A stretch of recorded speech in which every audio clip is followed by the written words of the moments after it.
अस्सलामु अलैकुम वरहमतुल्लाहि वबरकातुहू। ये व्हाट्सएप पर एक इस्लामी बहन ने एक बहुत अहम सवाल पूछा है।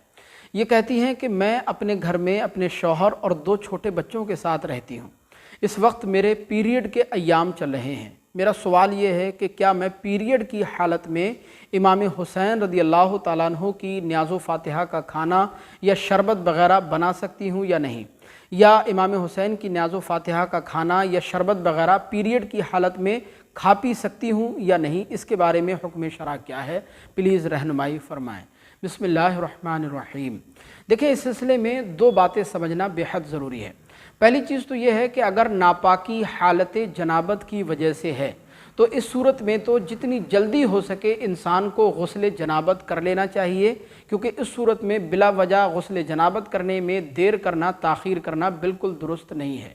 और इतनी ताख़ीर करना कि एक नमाज का वक्त गुज़र जाए, ये सख्त नाजायज़ व हराम है। और अगर नापाकी हैज़ व निफास की वजह से है, पीरियड आने की वजह से है, तो देखें ये कल्चर यहूदियों के मुआशरे में पाया जाता था कि जब उनके यहाँ किसी औरत को पीरियड शुरू होता था तो वो पीरियड वाली औरत को एक कमरे के अंदर बंद कर दिया करते थे।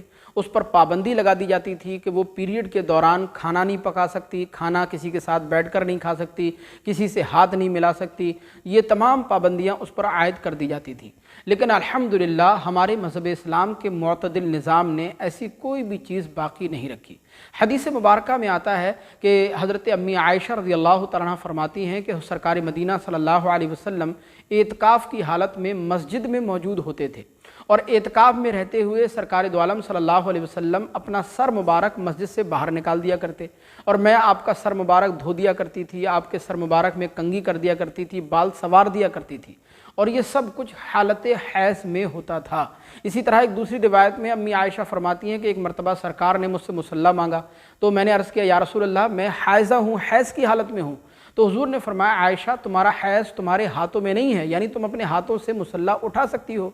लिहाजा ये रिवायात, ये अहादीस मुबारका इस बात की तरफ वाज़ेह इशारा कर रही हैं, बयान कर रही हैं कि जो औरत हैज़ व निफास की हालत में होती है, नापाकी की हालत में होती है, तो वो नापाकी उसके हाथों में नहीं होती। लिहाजा वो अपने हाथों से आम खाना भी पका सकती है, इसी तरह न्याज़ो फ़ातिहा का खाना भी पका सकती है। हज़रत इमाम हुसैन रज़ी अल्लाह तआला अन्हु की न्याज़ो फ़ातिहा का खाना बनाना या इमाम हुसैन की न्याज़ो फ़ातिहा के लिए शरबत वग़ैरह बनाना, इसके बनाने में शरअन कोई हरज की बात नहीं है। बिलाशुबा वो न्याज़ो फ़ातिहा का खाना, शरबत वग़ैरह बना सकती है। और जब वो न्याज़ो फ़ातिहा का खाना बना सकती है तो इमाम हुसैन की न्याज़ो फ़ातिहा का खाना भी बिलाशुबा खा सकती है, इमाम हुसैन की न्याज़ो फ़ातिहा का शरबत भी बिलाशुबा पी सकती है। इसमें भी शरअन कोई क़बाहत नहीं है।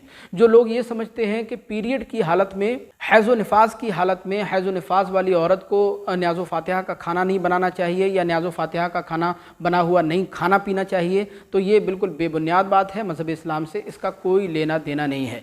लिहाजा मैं अपनी इन बहन से गुजारिश करूँगा कि आपको बहुत ज़्यादा परेशान होने की ज़रूरत नहीं है। आप बिलाशुबा इमाम हुसैन की न्याज़ो फ़ातिहा का खाना पीरियड की हालत में बना सकती हैं और उस बने हुए खाने को बिलाशुबा खा पी भी सकती हैं। इसमें शरअन कोई क़बाहत नहीं।